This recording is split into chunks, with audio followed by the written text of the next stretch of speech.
if you have a casual contact, though, should you be tested? And we can talk about that. All right, so doctor, I just received my first email from my healthcare provider just in the last day or so saying, okay, we are open for flu test time, flu shots, time to come in and get your flu shot. Should I be going in there now and getting my flu shot? Yes, absolutely. So flu shots are not 100% effective, as the COVID vaccine, when it comes out, will not be 100% effective for a variety of reasons. People's immune response, the virus mutates. But in general, we think flu shots are very helpful, and certainly to get both flu and COVID this winter would be a bad combination. That mortality rate would be much higher. So if you can reduce your risk of flu, it makes sense to do that, to take a flu shot, absolutely, and I would encourage everyone to do it. The timing of it is also a challenge. They are available now. It is reasonable to take it now. It does last, we think, somewhere in the 5 to 6 or 7 month range. So certainly if we're still having flu cases in January, February, March, taking it now, there may be some waning of the efficacy of the antibodies. So we typically say, end of September, beginning of October, or mid-September is probably a very reasonable time to take it. And so how much do we, just going back to testing briefly, Ian, how much do we anticipate the sort of testing protocols will change over the next few months? I mean, how fluid is this situation in terms of the advice that we may get and the tests that are available? So the bottom line is, we're all sort of learning about this. There's no protocol, and the CDC defines casual contact, someone, with known COVID, not suspected, but known COVID, as face-to-face contact that's less than 15 minutes over a course of a week, or being in the same closed space for less than 2 hours, sort of like a restaurant or an elevator ride. If someone has had COVID and you're in the elevator and they're not coughing and everyone is wearing a mask, do you have to be tested? I actually get these questions from patients all the time. And that's considered casual contact, and certainly if you're outside and you pass someone, that's a very remote likelihood. So certainly those people really may not need to be tested. It's a very brief contact. Certainly if it's outside or someone is not coughing, unlikely. And certainly if someone has COVID, or you're sure they've had COVID, and it's been more contact than that, then it certainly is very reasonable to get tested. And certainly the new test, the Abbott test, is a faster turnaround. Right. But we can still do a PCR test, which is very accurate, although not 100%, where they do a nasal swab, which is similar to the Abbott test. But this then, the PCR is a polymerase chain reaction. It takes the RNA that's in the virus, it multiplies it, so it really gives you a very sensitive test. Right. All right. Hold that thought. We're going to come back and continue this conversation because I do want to talk to you about convalescent plasma, where we are on the various vaccines, and much more. Ian Lustbader, he is Clinical Associate Professor of Medicine. He is a doctor at NYU's Langone Medical Center, joining us on the phone from New York City. We'll have more with him and much more to come here on a Friday afternoon. You're listening to Bloomberg Business Week.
Broadcasting live to New York, Bloomberg 1130. To Washington, D.C., Bloomberg 99.1. To Boston, Bloomberg 106.1. To San Francisco, Bloomberg 960. To the country, Sirius XM Channel 119. And around the globe, the Bloomberg Business app and BloombergRadio.com.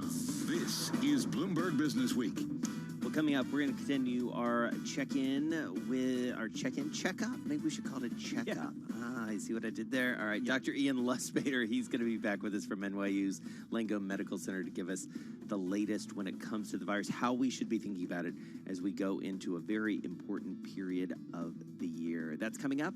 First, back to Charlie Pellet. He's got some headlines. Hey, Charlie. All right. I thank you very much, Jason Kelly. Healthy vitals for the bulls as we take the pulse of the market right now with the Dow, the S&P, and NASDAQ. They are all advancing. Stocks, in fact, at records. The dollar weakens to a more than two-year low as the Fed's new inflation approach ripples through global markets. Right now, S&P at 34.97. Yes, a record there, up 12, a gain of 0.4%, bringing its year-to-date gain for the S&P to 8.25%. Dow, positive on the year, up now by 119 points today, up 0.4%. For 2020, the Dow is up 0.3%. NASDAQ up another 43, another record up 0.4%, bringing its year-to-date gain to 30.04%. 10-year up 5/30 seconds, yield 0.73%. We've got gold up 1.9%, 19.65 the ounce, and West Texas Intermediate crude down 0.2%, 42.94 a barrel. Well, a topic we were just discussing, the Centers for Disease Control and Prevention says people without symptoms don't necessarily need a coronavirus test, drawing a rebuke from health experts who say it will make it harder to track COVID-19 spread. Reaction from Dr. Andrew Pekosh, who is a professor of molecular microbiology and immunology at the Johns Hopkins School of Public Health. To be honest, this is a bit of a head-scratcher to many of us in the public health field. We know from data that asymptomatic infected individuals are responsible for a large amount of the virus spread in the U.S. and globally. So the new CDC guidelines sort of de-emphasize testing the population that we think is incredibly important in terms of the spread of the virus. The Johns Hopkins Bloomberg School of Public Health is supported by Michael R. Bloomberg, founder of Bloomberg LP and Bloomberg Philanthropies. Health supplement maker Herbalife has agreed to pay $123 million to resolve U.S. criminal and civil charges that have paid bribes to Chinese officials. Herbalife shares down 1.9%. MGM Resorts International sending pink slips to about 18,000 employees, more than a quarter of its pre-pandemic U.S. workforce. Shares of MGM, they're up by 5%. Recapping, stocks at a record, S&P up 11, up 0.3. I'm Charlie Pellet. That is a Bloomberg Business Flash. All right, Charlie, thanks so much. Let's get right back to our conversation with Dr. Ian Lustbader from NYU's Langone Medical Center. So, Ian, talk to me about convalescent plasma. It certainly had a moment earlier this week. How should we be thinking about that? So convalescent plasma goes pretty far back. In the early 1900s, really 1915 and 1916, it was used where you would take the plasma, not the red cells, and the concept of antibodies was vaguely understood. Obviously, the details were not well understood, but the overall concept was there, and that was used pretty effectively to treat some cases of measles, diphtheria, mumps, and actually during the Spanish flu in 1918. So there's a long history of convalescent plasma. Since then, we've had the development of antibiotics and some more specific treatment.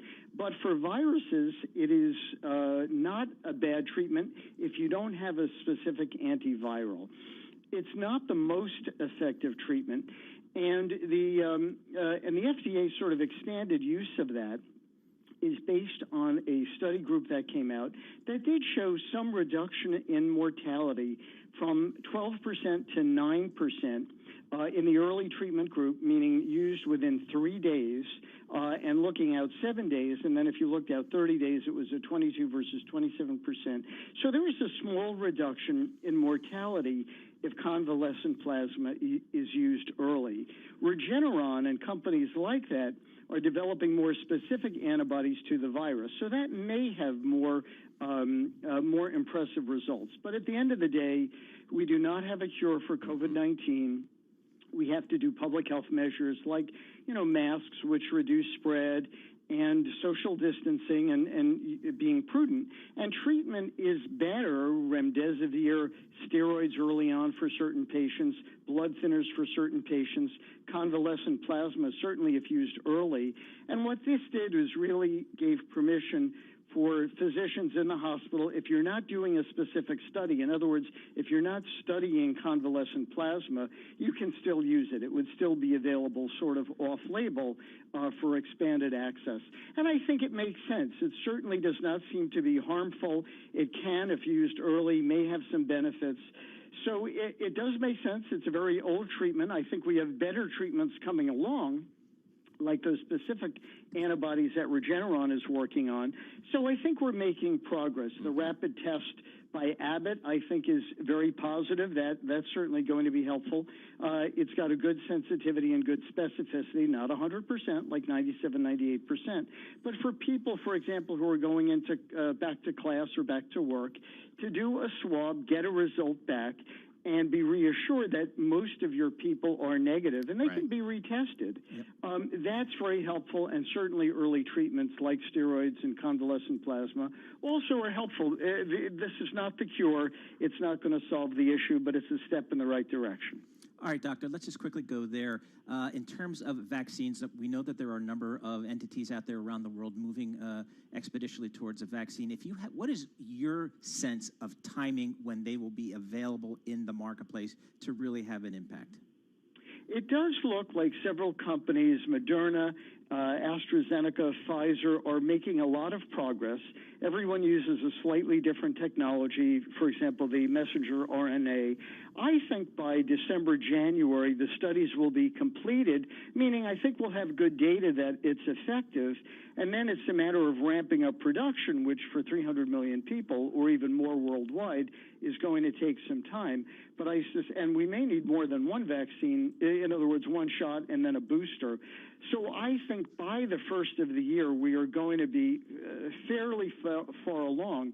The problem, of course, is the next few months, we're going to see a rise not only in cases and hospitalizations, and there will be a rise in deaths despite the new treatments. But I think after the first of the year, if people are willing to get vaccinated, and hopefully they will, I certainly will, and looking forward to that because I'd like to reduce my risk. I think we will make a significant impact in the number of cases and the overall hospitalizations. Dr. Ian Lustbader, thank you so much again for joining us. We always appreciate your perspective, your knowledge as we try to get smarter and more aware of this. Dr. Ian Lustbader, Clinical Associate Professor of Medicine at NYU Langone Medical Center, joining us on the phone. So, Jason, talking to Dr. Lustbader and other experts is really critical for us to increase our understanding. Totally. Separating the signal from the noise, because there's a lot of noise out there. And, we all want to be optimistic, but we also know we need to be realistic. That's for sure. Yeah, absolutely. So interesting. Always great to have the doctors on there. Right now, let's head down to Washington, D.C. for world and national headlines with Nancy Lyons. Nancy. Hey, thanks, Paul. Today's Commitment March on Washington is focusing on racial justice. Martin Luther King III says his father's words are appropriate today, especially when he asked the question, where do we go from here? Will our answer be chaos or community? I believe some have chosen the answer with chaos, including the current occupant in the White House today. But we who believe must choose community, because if we choose community, we can avoid watching the dream turn into a permanent nightmare. Jacob Blake, the black resident of Kenosha, Wisconsin, who was shot 7 times in the back by a white police officer, is still fighting for his life. That's the word from his father, who recently visited his son in the hospital. At first, his eyes were squinted when I walked into the room, and I thought they were squinted because he was in pain. But when I got to his side, he grabbed my hands and began to weep, and he told me he thought he was hallucinating.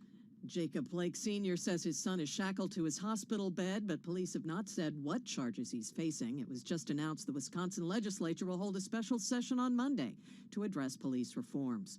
The Russian Navy has conducted major war games near Alaska involving dozens of ships and aircraft. It's the biggest drill in the area since the Soviet times. The Russian Navy chief says more than 50 warships and about 40 aircraft were taking part. Global news 24 hours a day on air and on Bloomberg Quick Take, powered by more than 2,700 journalists and analysts in more than 120 countries. I'm Nancy Lyons. Nancy, thanks so much. You are listening to Bloomberg Business Week. Jason Kelly and Paul Sweeney. And, you know, Paul, your job and mine really involves being, sitting at our desks. We have some technology necessary to bring our dulcet tones to the world and all this news. And we've got a great team working with us on this. But a lot of people are discovering that they can work anywhere. And that doesn't just mean in their home offices. It literally means anywhere. Yeah, it's interesting. You go to any outdoor area and you just see people with their laptops open, on the phone, doing work. And people are just, they spent so many months kind of really in that strict quarantine that I think they're taking advantage of, what we've had is great spring and summer weather and saying, this is my new office, and it's underneath a tree in the shade, and I can be pretty productive here.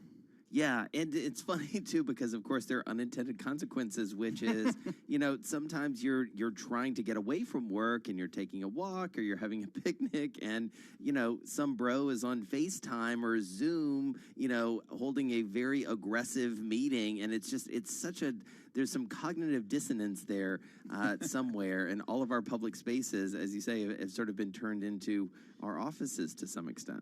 Yeah, and what I've heard from people is they know in certain parks where the good Wi-Fi is. Right. It's not seamlessly. It's under that batch of trees over there by that swing set, and that's where the strong Wi-Fi is. And you can just tell when you walk into a park where the good Wi-Fi is. Yeah, it's pretty remarkable to think about. And I remember during the power outage, I'm guessing you guys talked about this on your show too, the power outage that swept through a lot of your state, my state, and into Connecticut. There were a lot of folks in Connecticut, specifically Darien, I believe the pictures were, of people like literally outside the Darien Public Library just trying to like suck off some of their Wi-Fi, just like get whatever they could to stay productive. So it's, broadband, it is a basic utility right now. It is. It's pretty amazing. All right, you're listening to Bloomberg Business Week.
Headlines and breaking news 24 hours a day at Bloomberg.com, the Bloomberg Business app, and at Bloomberg Quick Take.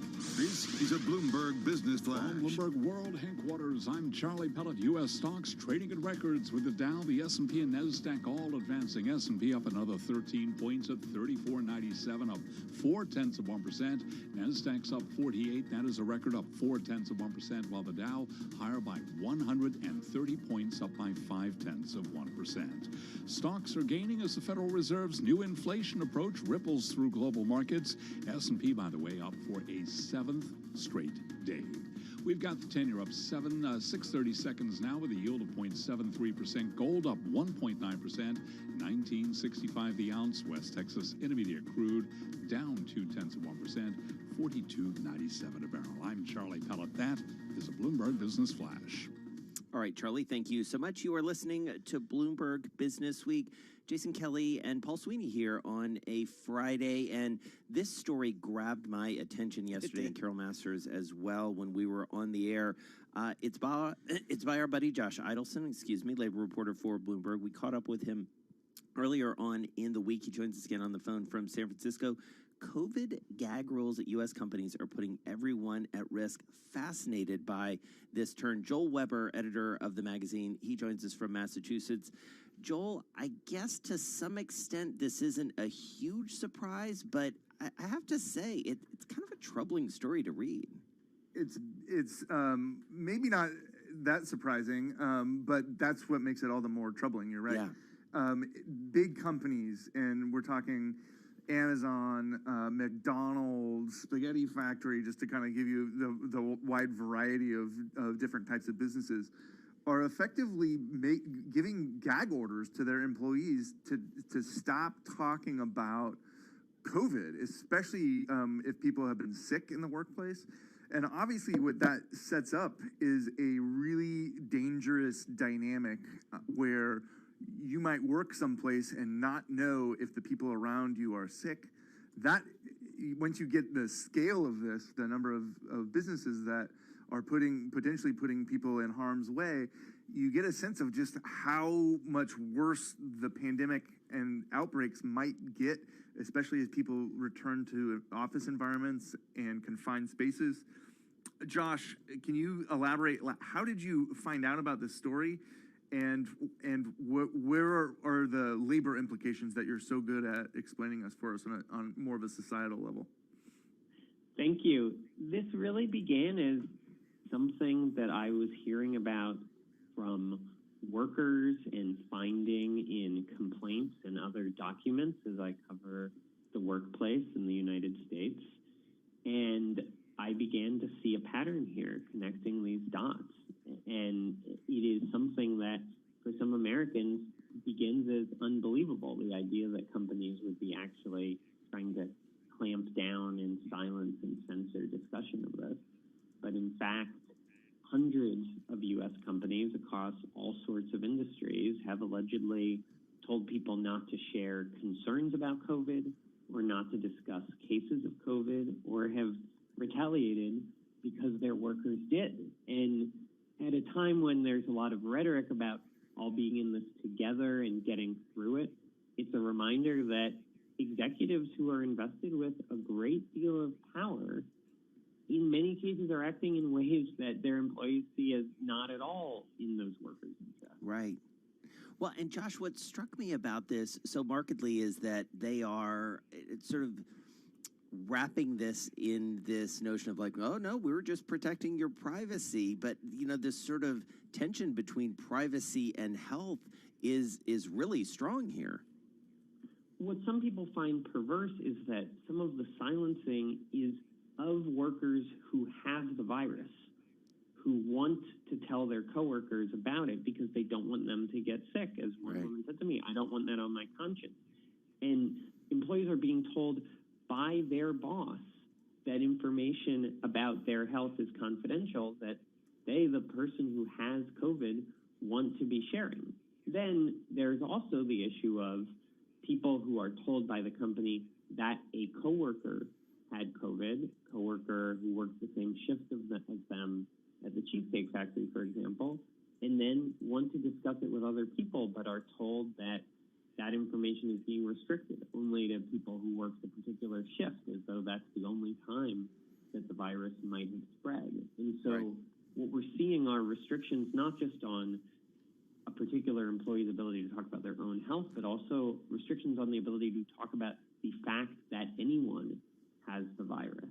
And this is not something that is required by the Americans with Disabilities Act or by HIPAA or any other federal law in the United States.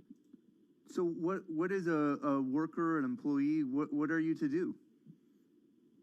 Well, there are federal laws that protect people's ability to talk about and protest about, to communicate with each other and take action together about safety and other working conditions. There are agencies that are supposed to enforce them, like the National Labor Relations Board and OSHA. Part of what our feature explains is that those agencies are doing very little to actually deter companies from this kind of censorship. There are statutory restrictions on the agency's ability to act. There are resource constraints, and there are currently very business-friendly appointees making the decisions about what to pursue and how. In that vacuum, we have seen other kind of Hail Marys being attempted, such as suing OSHA to try to force more action, taking up public nuisance laws, the kind of law you associate more with a noisy concert, and leveraging that against a company, and actions by city and state officials passing their own standards that will make it easier for workers to actually enforce these rights that people may have assumed they had already. Well, and Josh, reading your story, it also illustrated to me something that you have written so eloquently about in the past, which is the imbalance and the sort of power structures and the ways that more evidence, I guess, that this virus is certainly discriminatory to some extent in its application in the application even of how we're trying to fight it. That folks who are relying on a paycheck to paycheck type of existence, may be once again in a position of less power. That's right.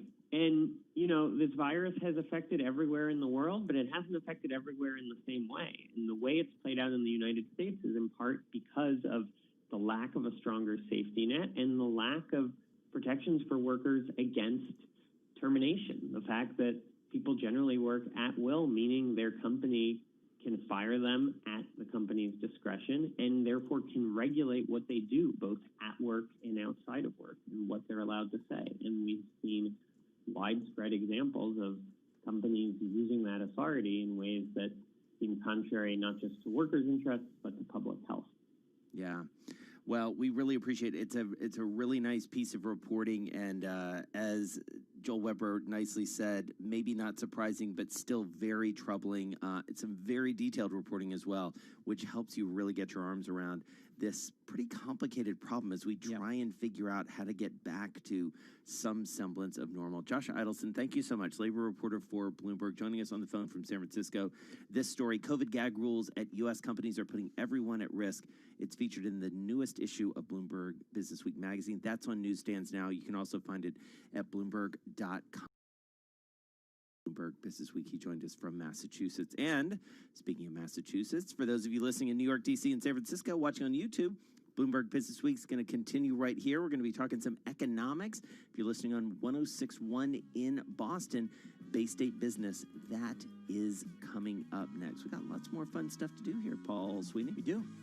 Plenty more to go, and we're looking at the markets here and still seeing a slight lift into the market, and that's good going on a summer Friday. It is. It is.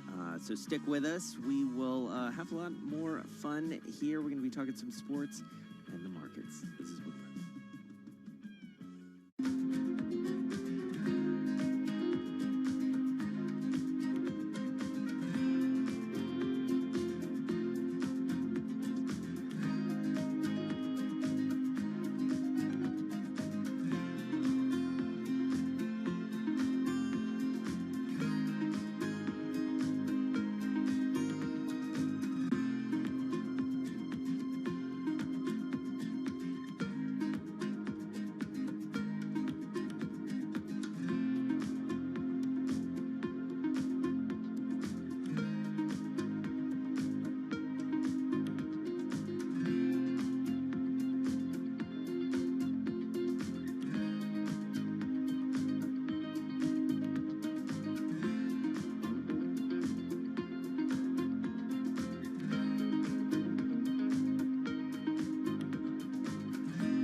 Bloomberg World Headquarters, I'm Charlie Pellet. We move into the final hour of trading on this Friday, August 28th, with the S&P and NASDAQ both trading at records. The dollar weakened to a more than two-year low as the Federal Reserve's new inflation approach ripples through global markets. The benchmark S&P up for a seventh day, putting the gauge on the verge of another record depending on where we close today, after Fed Chair Jay Powell signaled yesterday that the Fed will stay accommodative for longer through more tolerance toward consumer price increases. We spoke about that this morning with Dallas Fed President Robert Kaplan, who was interviewed on Bloomberg Radio and Television. It's possible that it will take a while to get to 2%. Technology-enabled disruption, in particular, are limiting the pricing power of businesses, and inflation has been muted for close to 10 years. S&P 500 index up 15 now. That is a gain of 0.4%. The Dow is up 162 points, up 0.6%. NASDAQ at a record, up 41, up 0.4%. S&P is also at a record. 10-year up 8/30 seconds with a yield of 0.72%. Gold is up 1.9% now at $19.66 the ounce. And West Texas Intermediate crude down 0.2%, 42.97 for a barrel of West Texas Intermediate crude.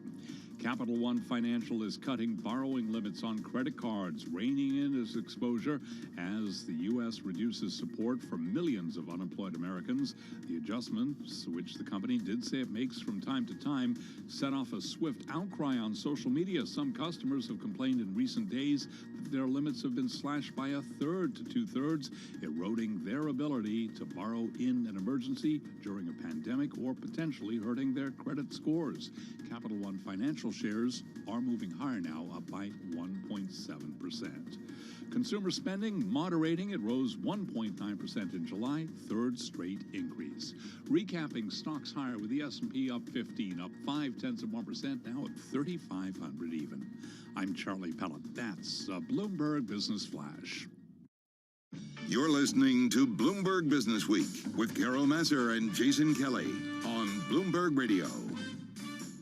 All right, let's do a little Business Week economics if we can. Paul Sweeney, we got the perfect person to break it all down. What a week when it comes to economics. A lot of it was virtual, but that doesn't make it any less important. No. That's certainly something we've all learned of late. A lot of impact that Jay Powell can still have even when he's just zooming around.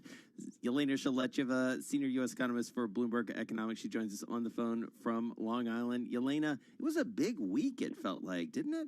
It was quite a week indeed. And yeah, even before we get to see August payrolls, right? So, right. Well, this year, Jackson Hole keynote was a historical event. Powell made history with a new policy framework.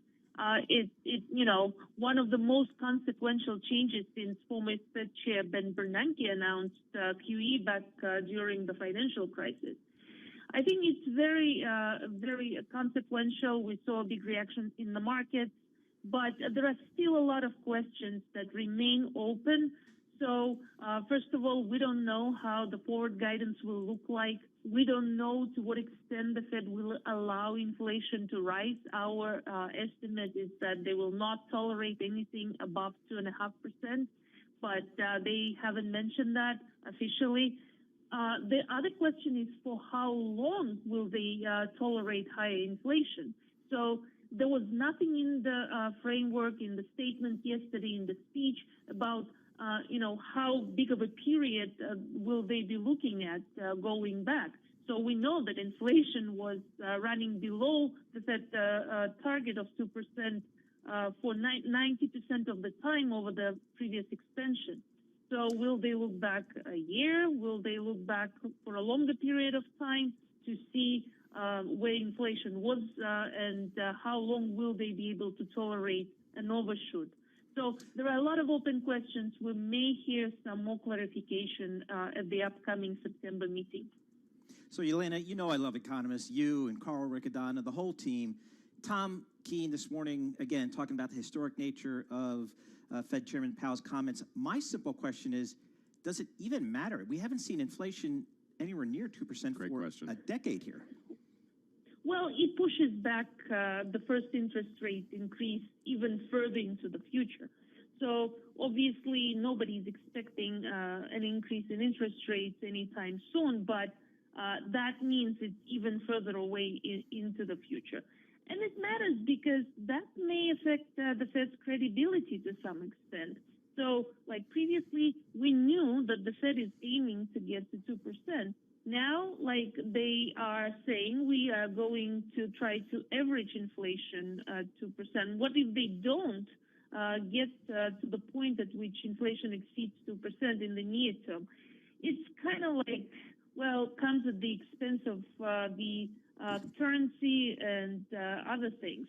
So it's a little bit not straightforward to me. So it's a bit complicated. And until the Fed clarifies further, I would say, well, that complicates things a little bit.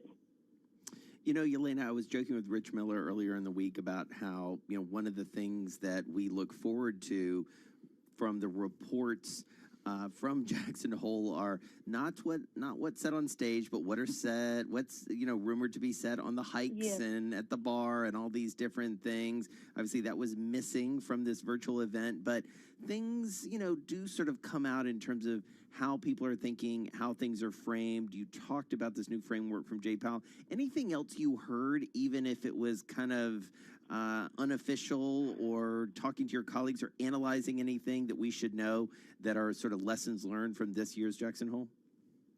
Right. I think that there are a lot of conversation going on in the background, and I don't think that everybody on the FOMC kind of agrees with this new framework. There are a lot of different opinions, and some people were not probably ready for this, for the announcement. So that's why actually it took us a little bit off guard to see the new change this early in the year. We thought they may want to officially change it towards the end of the year in the official statement of long-term goals, but instead they chose to release the statement at the Jackson Hole event. I don't know to what extent each and every president and the board member agrees with the new framework. We'll hear a lot more from them in the coming weeks and months about that. Yelena, we got some personal income, personal spending data today. Came in a little bit better than expected. What did you make of that? Well, it's the third increase in personal spending, but if you look at the trajectory, it's clearly decelerating. So the 1.9% increase in July comes on the back of 6.8% increase in May and 6.2% increase in June. So the trajectory is clearly decelerating. And the expiration of the 600 augmented benefits at the end of the month of July may imply that we will see a decline, an outright decline in consumer spending this month, and perhaps we will see further declines in September, October, if the legislators don't agree on what to do with the new, with the new package, new fiscal package. So that's kind of dangerous. It's amazing that we're still waiting around for that, I have to say. Yelena Shalecheva, thank you so much. Have a great weekend. Senior U.S. economist for Bloomberg Economics, joining us on the phone from Long Island. And, Paul, I loved your question at the top there, because it's exactly right. It's like, okay, so, but does it even matter? It is amazing how little we think about inflation in many ways. Yeah, and I kind of I'm old enough to remember back, the late 70s and early 80s with high, prime rate. Remember the prime rate? Yeah. High 18%, things like that. North of that, just extraordinary. But we haven't seen anything like that for a long time. Yeah, David Rubenstein has some great bits about that, because he was in the Carter White House when all that was going on. And you just think about, it's like Paul Volcker, all these people who just dealt with all these different things that were going on back in the day, as it were. So different problems. We've got a lot of problems. Right. We got plenty on our But that isn't necessarily one. All right, let's get a check on the latest world and national headlines. Nancy Lyons has got them. She is down in D.C. Hey, Nance. Hey, Jason. Well, thousands have been gathered today in Washington, 57 years after Martin Luther King Jr.'s I Have a Dream speech. The torch has now been passed to his granddaughter, Yolanda Renee King. We are going to be the generation that dismantles systemic racism once and for all, now and forever. We are going to be the generation that calls a halt to police brutality and gun violence once and for all, now and forever. The march, dubbed the Get Your Knee Off Our Necks March, is focused on criminal justice reforms. The 17-year-old from Illinois, accused of killing 2 protesters after opening fire in Kenosha, Wisconsin, remains behind bars in his home state.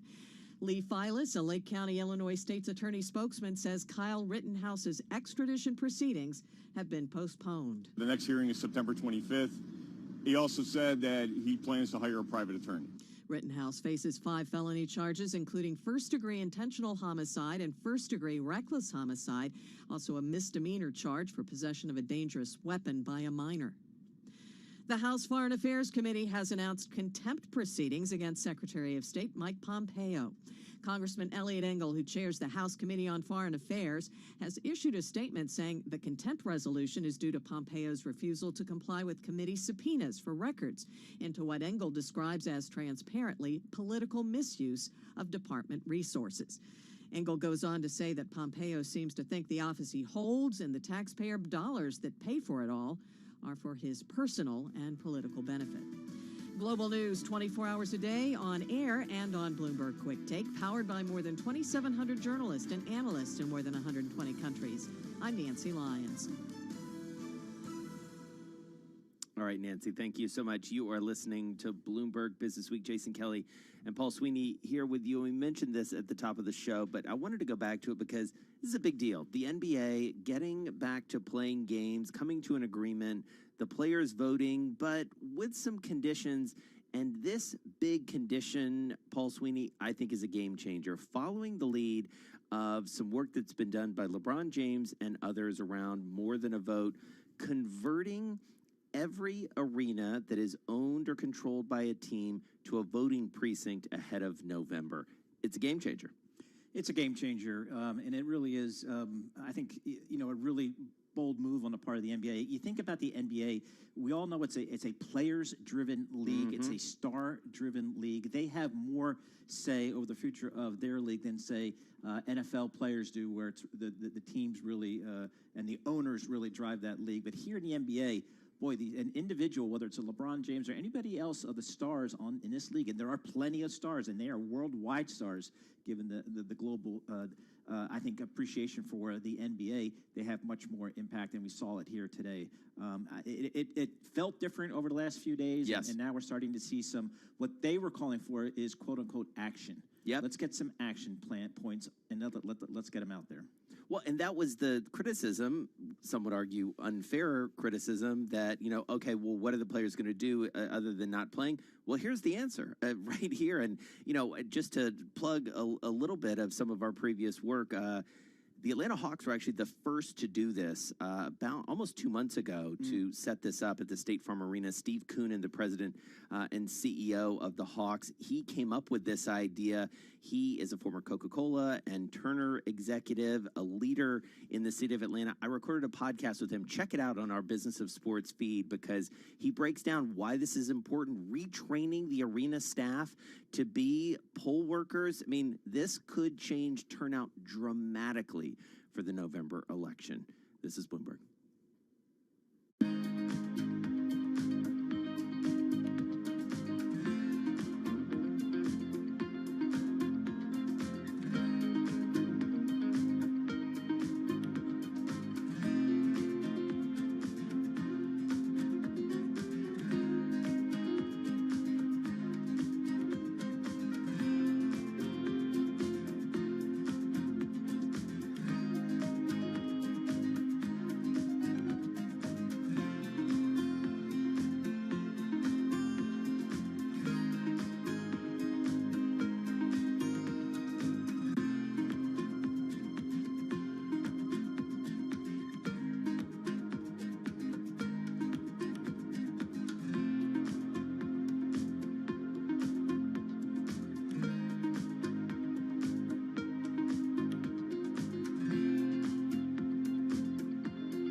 markets, headlines, and breaking news 24 hours a day at Bloomberg.com, the Bloomberg Business app, and at Bloomberg Quick Take.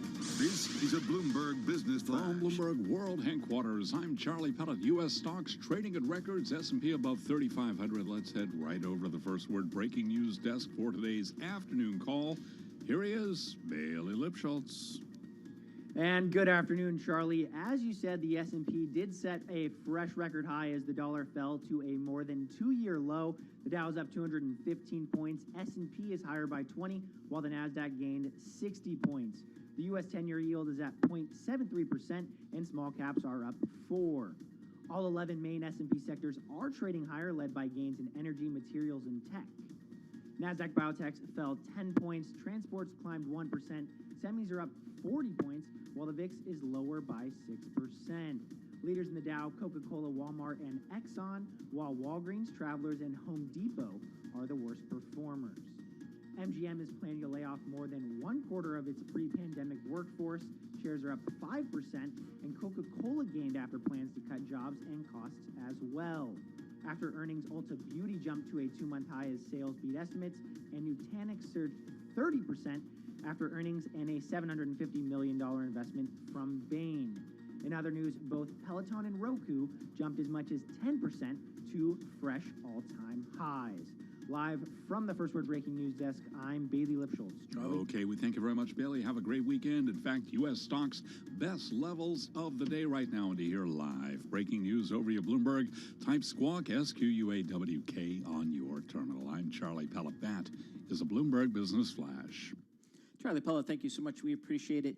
Now, Jason, I know you're an avid TikToker posting videos left and right. That's your demo. Totally. But President Trump is not so much of a fan. He's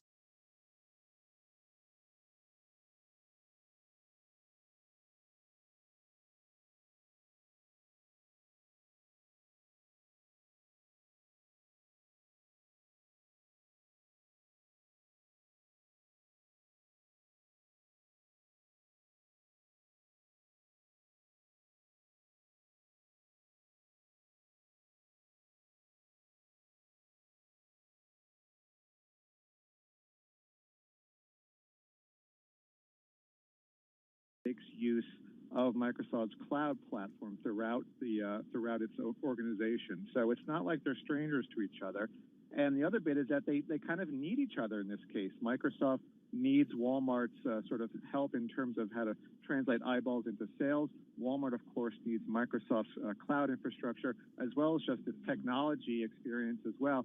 So these guys are kind of, remember, Walmart has made a lot of partnerships over the past 3 years with a host of different companies around the world in its effort to kind of keep pace with Amazon. So not unusual to see them together. But yes, the first time you heard it, everyone was kind of like, what?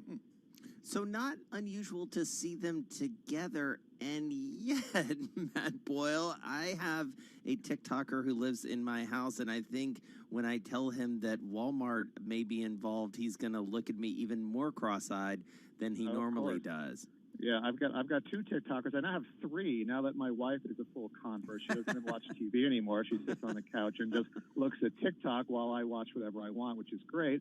But yes, a bit unusual. But let's remember, Walmart needs to get younger. TikTok is a way to do that. Walmart needs to build out their advertising business, their in-house ad business. Right now, so much, just about all of the digital advertising goes to Google, it goes to Facebook, and some also goes to Amazon, of course. Walmart wants a piece of that, and why not? They have long-standing relationships with all the biggest brands in the world, everyone from Nestle to Coca-Cola. Why not translate some of those eyeballs, particularly younger eyeballs, into dollars? Yeah, as a former analyst who looked at technology for a lot, I just don't see why Microsoft needs Walmart. Microsoft doesn't need them for the money. I mean, TikTok is just an advertising business. It's like a magazine. It's like Yahoo. It's like Google. You aggregate a big audience and you sell spots.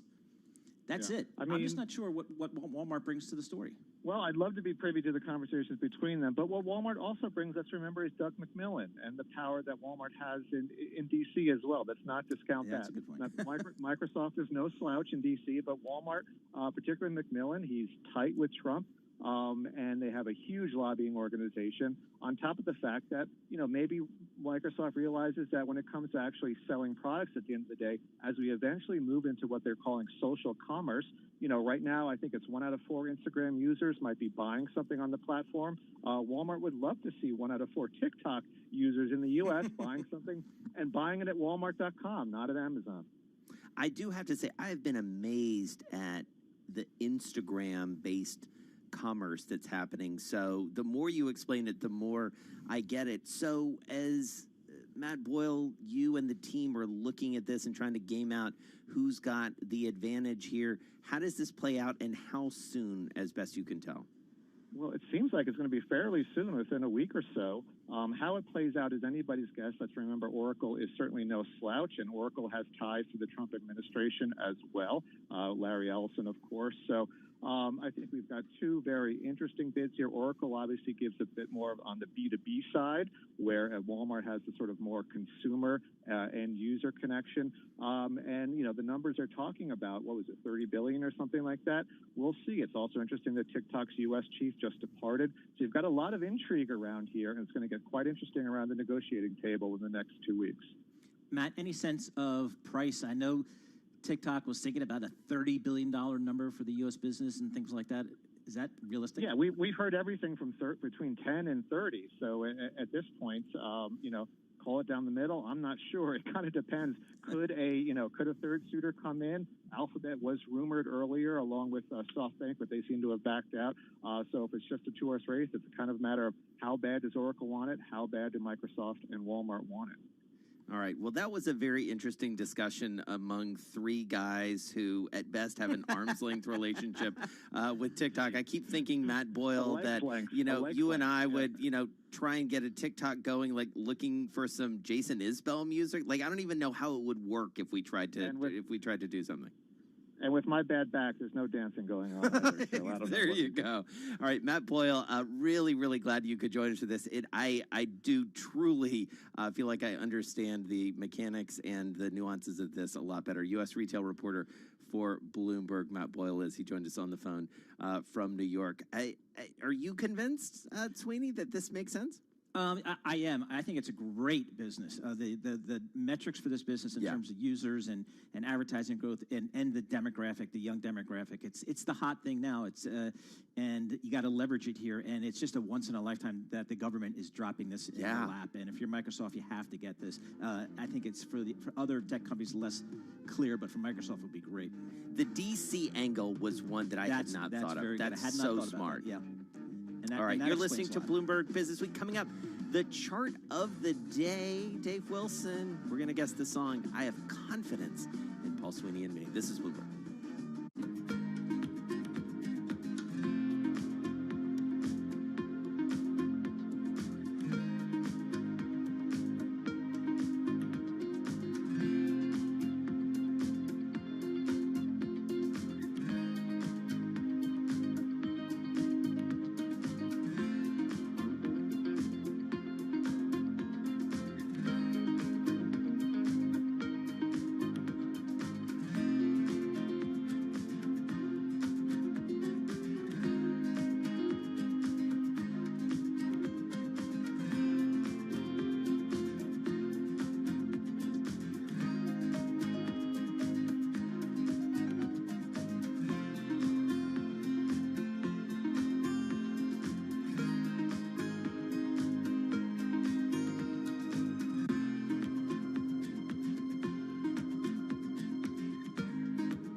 Broadcasting live to New York, Bloomberg 1130. To Washington, D.C., Bloomberg 99.1. To Boston, Bloomberg 106.1. To San Francisco, Bloomberg 960. To the country, Sirius XM Channel 119. And around the globe, the Bloomberg Business app and BloombergRadio.com. This is Bloomberg Business Week. Coming up, it's time for the chart of the day, a Friday edition. What song will Dave Wilson play? And more importantly, will Paul Sweeney and I be able to guess it? It is a tense time every day at this time. Fingers crossed. First, Charlie Pellet, he always wants to hear Dancing Queen. I don't think he's ever going to. Here's what's going on. We've got the Dow, the S&P, NASDAQ. They're all waltzing higher right now. Stocks at a record. The dollar weakening to a more than two-year low as the Federal Reserve's new inflation approach ripples through global markets. Benchmark S&P gaining as much as 0.6% to a record a day after Fed Chair Jay Powell signaled that the Fed will stay accommodative for longer through more tolerance toward consumer price increases. S&P up now by 22 points, up about 0.7%. Right now, we are looking at the Dow higher by 233 points, surging 0.8%. No record there. Close to it, we've got the NASDAQ Composite Index at a record up 64, up just about 0.6%. As students across the country return to school, one of the big issues for educators, medical researchers, and parents has been COVID transmission rates among children. Dr. Andrew Pekosh is a professor of molecular microbiology and immunology at the Johns Hopkins Bloomberg School of Public Health, and he was interviewed this morning on Bloomberg Television and Radio. Within school communities and those kind of things. Within school communities and those. All right, clearly an issue there with our audio. We've got stocks, as I mentioned, pushing higher with the S&P advancing now by 0.7%. Gold up 1.8%, 1965 the ounce, and West Texas Intermediate crude down 0.1%, $43 a barrel. Recapping, equities higher, trading at records. I'm Charlie Pellet. That's a Bloomberg Business Flash. All right, Charlie, thanks so much. You are listening to Bloomberg Business Week right here on Bloomberg Radio.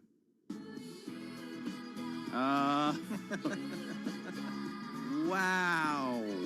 Oh, my gosh. Charlie Pellet is so happy right now.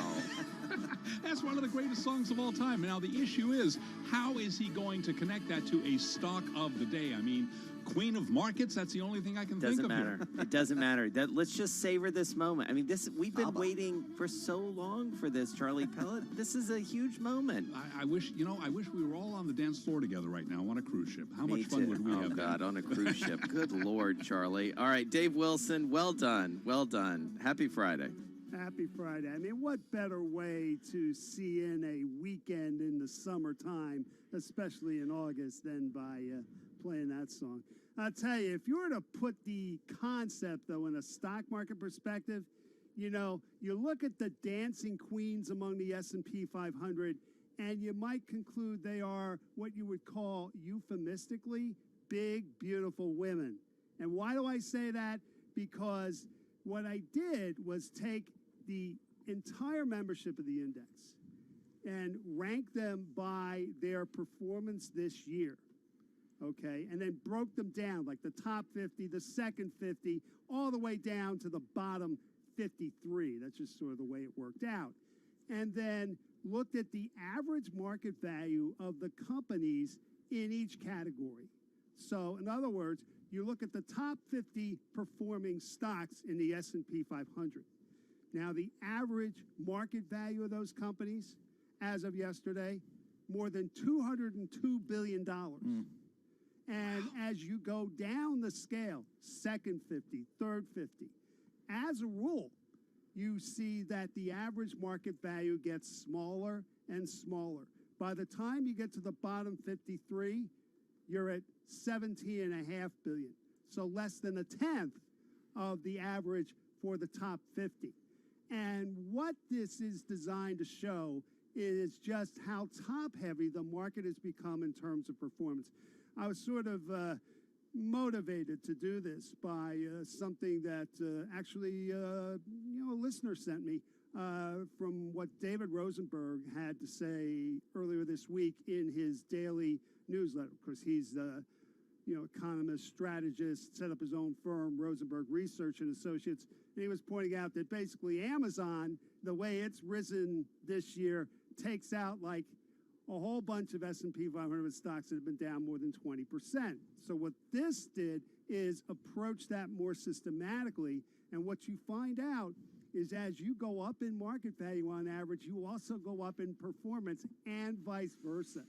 I mean, which is really fascinating. It kind of fits the idea that we've got a top-heavy stock market at this point. If you want to know more, folks, send me an email. I'll get you the chart, the explanation that goes with it, and everything I do going forward. The email address is dwilson@bloomberg.net. That's dwilson@bloomberg.net. Dave, does it feel so good to make Charlie Pellet that happy? You know, it's the little things. In fact, I can make everybody happy because you know what I put together?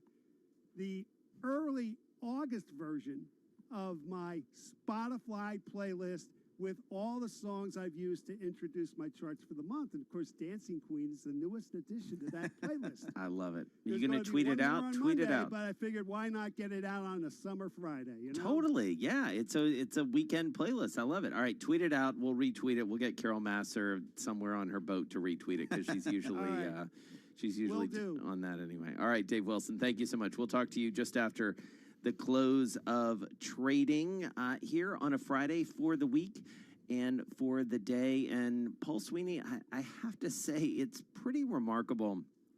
And I know we keep coming back to it. I'm sure you do on your program as well. This disconnect between these headlines that we see every day, regardless of what you're thinking about, and this market that climbs higher and higher and higher.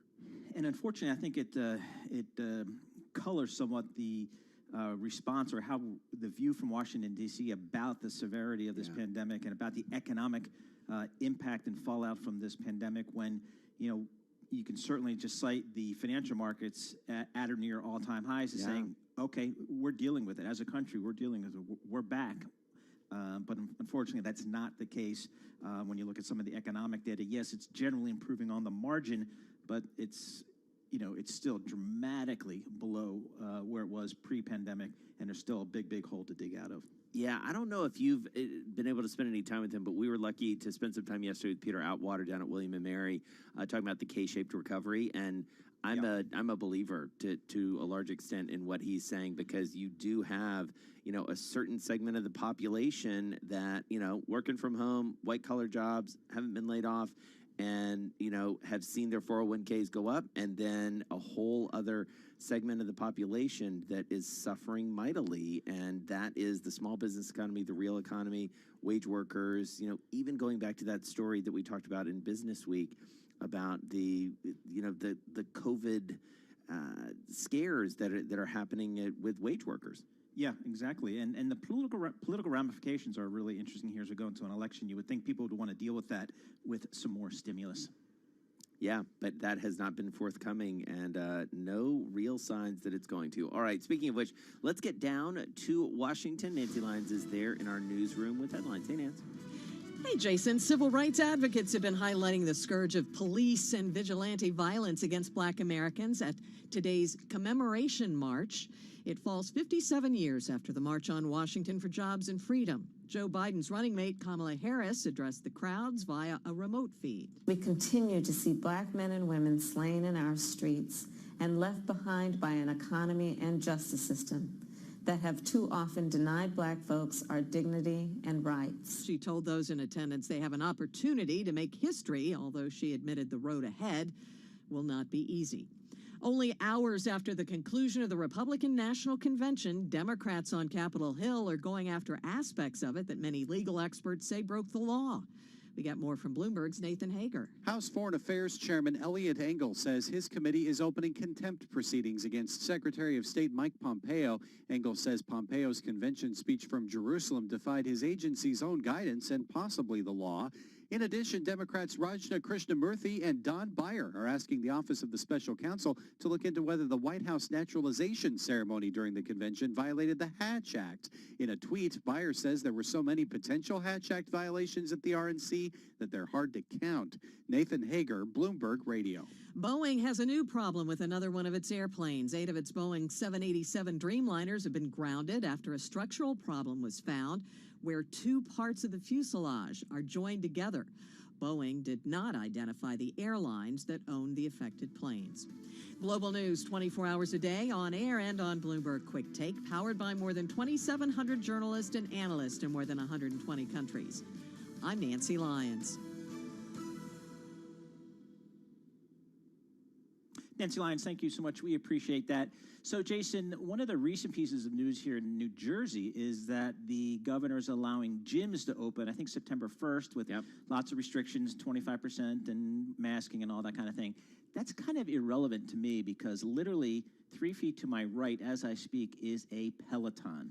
And, you know, that's been one of those stay-at-home stocks, Jason, that's just been ripping. I mean, stocks, you know, it's hitting record highs daily.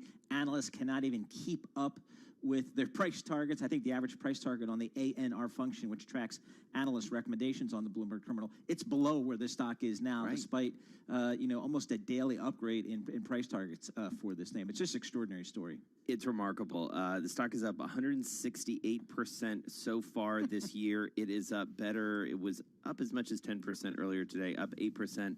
Now we'll see where it closes.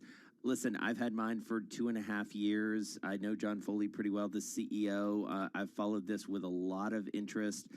I'm obsessed with it. I'm totally addicted to it. I was on it this morning, 7-day streak. I've done 450 plus rides on it over the past couple years. It's a remarkable piece of machinery, but more than that, it is, I think, to your point, sort of a sign of where we are.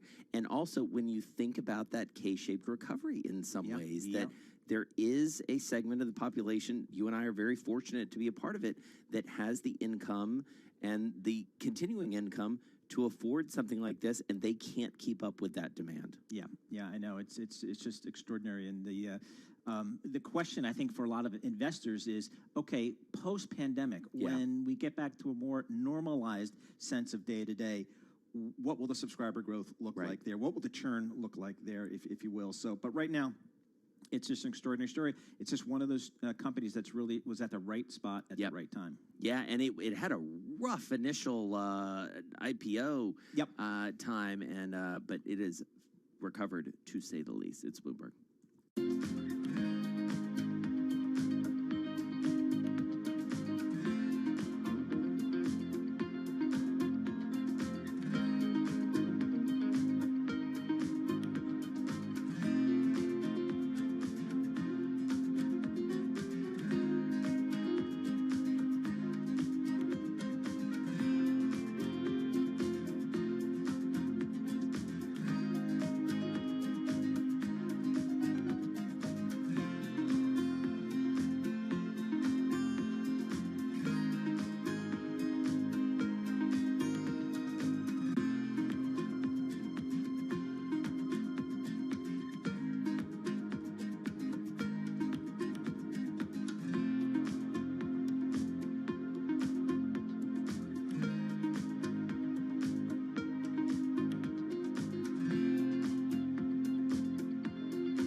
and breaking news 24 hours a day at Bloomberg.com, the Bloomberg Business app, and at Bloomberg Quick Take.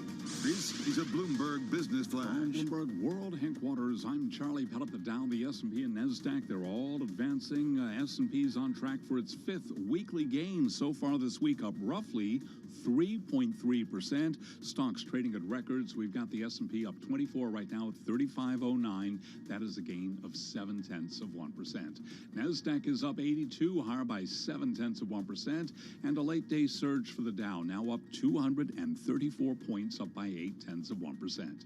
10 years up 5/32. The yield on the 10-year 0.73%.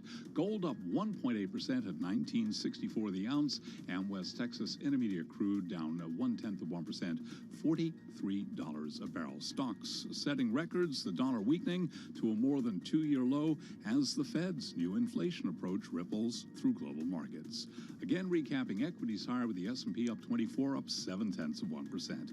I'm Charlie Pellet. That is a Bloomberg Business Flash. I'm driving in my car. I turn on the radio. How about you let me drive? Oh, no. Who's gonna drive you home? Honey, please, I'll do the driving. Drive on. Excuse me, I want to drive. Just drive, baby. It's the question that drives us.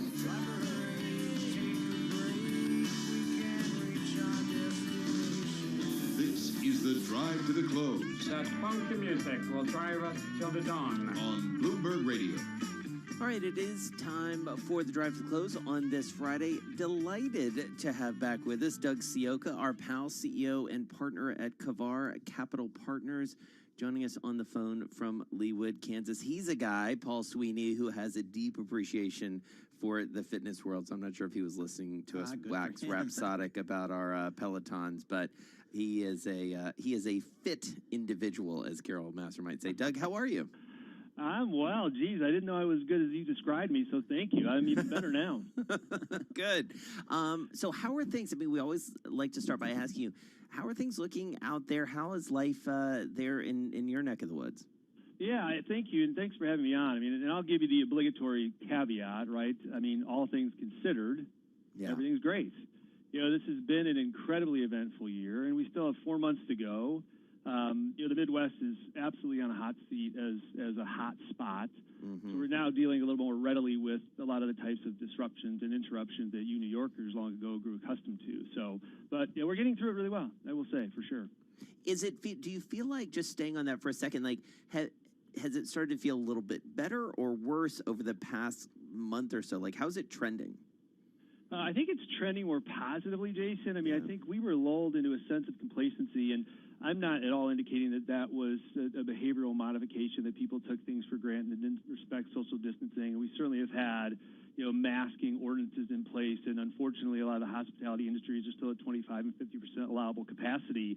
But we didn't have a surge that we had prepared for in the early part of the spring. And we deal with a lot of docs that are clients and hospital admins that are clients, and the preparation that was learned across the country and exported from the East Coast and to you guys from the probably Central Europe and Central Europe from Asia, we were really ready. And I think the lockdown served its purpose. I think getting the information from the parts of the states, the parts of the country, and the parts of the world that had undergone what we'd hoped to avoid was very emboldening. And unfortunately, about a month and a half to 2 months ago, we did see a bit of a flare-up. One of the things that seems to be conclusive and widespread agreement in the medical community is the virulence, I don't know if I'm saying that word right, of this virus has dramatically diminished as it's mutated across the world. That seems to be something that people are in agreement with, and I think that what we've heard from the front line is that is the case. So I think that's a thread of incrementally positive news as we're dealing with what we're dealing with now in the Midwest. Interesting. So, Doug, I'd love to get your thoughts here. We were talking about it with Dave Wilson, our Bloomberg stock setter. He did some analysis for his chart of the day, kind of, you know, breaking down the S&P 500, basic conclusion that, hey, the bigger, you know, quartiles of the S&P 500 in terms of market cap doing much, much better than the lower quartiles of the S&P 500 in terms of market cap. So to me, that's a lack of breadth in the market. And I remember in business school, in the equities markets class, that's not a good thing. How are you thinking about that? Yeah, you know, it isn't a good thing. I think it's concerning, Paul, in so much as in order to sustain this trajectory, and maybe not the magnitude, but the direction, there needs to be some breadth incorporating sectors that to this point have not participated, right? And there's not a playbook for investing in a pandemic, but there's some well-written rules about sectors that tend to outperform in the presence of a recession. And true to form, right, the interest rate sensitive defensive sectors, primarily tech and healthcare, of course the 5 biggest companies, and 23% of the index is tech in the S&P 500, did what we dependably would have expected them to do. They probably did a little bit better. But coming out of a recession, right, this is something that we would expect that rotation will favor economically sensitive and cyclical sectors. If that happens, right, we should see laggards like financials, laggards like energy, but selectively, right, because it's arguable the entire energy complex is evolving and hopefully in a very positive fashion. But certain areas that have done nothing, that are still growing their profits or not declining profits as quickly as we had anticipated or feared, that is what we need to see for that breadth to widen, for us to feel like there's going to be some sustainability to this recovery throughout the end of the year. Doug, I feel like we've been having this debate a lot in our newsroom, and you may have heard us having it on air about the big tech names and sort of their disproportionate influence and all of that. Like, how do we ultimately reckon with that as this market moves forward? Yeah, I mean, I think it's one of the things that it incorporates, Jason, the growth versus value debate, right? And as we know, that has been very disproportionate over the last 5 to 7 years.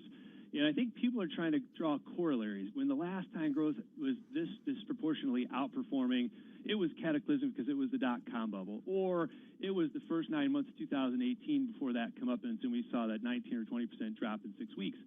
I think what's different now, and it's always a very dangerous way to start a statement about the market, is the companies that represent these technology companies that they represent are so interwoven across so many aspects of consumer, business, finance, education, transportation, communication, that we're trying to understand what the limits of their effectiveness can be.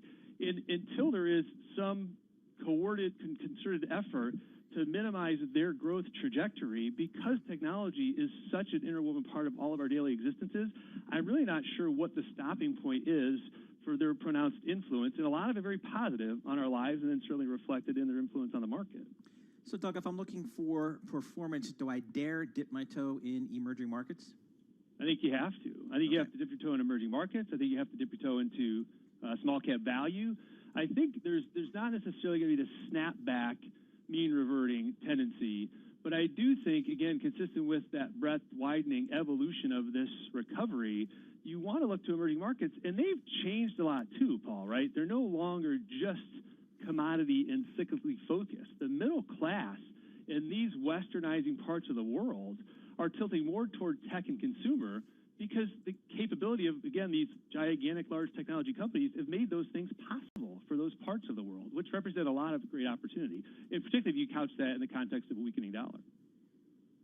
All right, Doug Sioka, thank you so much. Really nice to hear your voice. Glad to hear all is well out there where you are. Doug Sioka is, of course, CEO partner at Kavar Capital Partners, looking after about $800 million there for clients. Join us on the phone from Leawood, Kansas. I think that actually might be the absolute center of the United States, the lower 48. I think it is. Yeah, I think so it you is. get a good sense of kind of what they're experiencing. You kind of, when you think about those parts of the countries, it's just a shame they didn't maybe learn better, or what we had to experience here in New York, and kind of the lessons we learned, and they could have avoided some things in hindsight.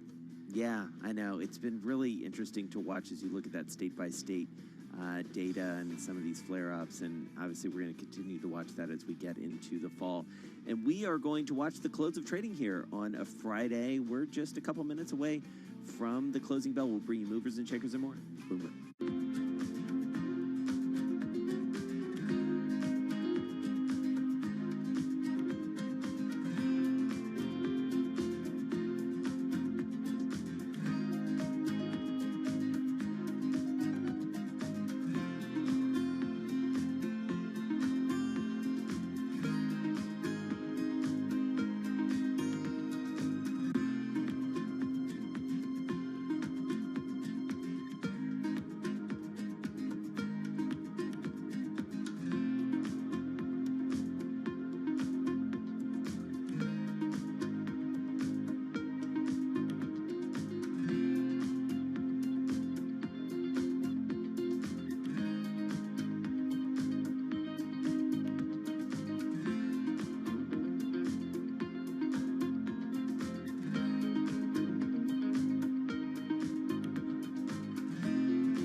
markets, headlines, and breaking news 24 hours a day at Bloomberg.com, the Bloomberg Business app, and at Bloomberg Quick Take.